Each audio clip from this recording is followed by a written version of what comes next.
काय झालं? पूर आला होता तेव्हा तू कुठं होतीस? आम्ही बंगल्यावर थांबलेलो होतो. बंगल्यावर थांबले होते. काय झालं? का रडतेस तू? सांग ना, का रडतेस तू? भीती वाटते. भीती वाटते? कशाची? नाही ती बोलेल. पाण्याची भीती वाटते. पाण्याची भीती वाटते?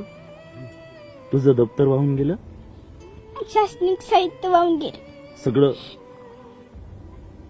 तुला काय पाहिजे? काही नाही, जीव पाहिजे आम्हाला. जीव पाहिजे. वडील वडील आहेत. आहेत ना? जीव वाचवण्यासाठी आम्ही बंगल्यावर थांबलेलो होतो. तेव्हा सगळं पाण्यात घरात गेलो होतो. हा. आम्हाला समजत नव्हतं काय करावं हे. आम्हाला वाटायचं की आम्ही मरून जाईल. नाही बाळा, तसं नाही. आले ना सगळे? सगळे आहेत ना आता सगळे?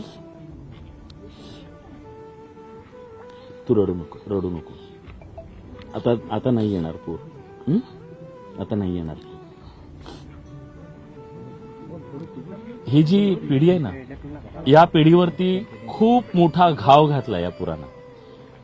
पूर येईल, माणसं उभी राहतील, हे राहतील, पण या पिढीच्या पूर्णपणे आयुष्यावर एक खोलवरची जखम करून गेलाय हा पूर. या चिमुकल्यांना भीती वाटते आता नदीची. कधीतरी नदीत खेळणारी ही मुलं, नदीत बागडणारी मुलं, पण नदीचं एवढं रौद्ररूप यांनी पाहिलं की आज त्या नदीची यांना भीती वाटते, जीवाची भीती वाटते.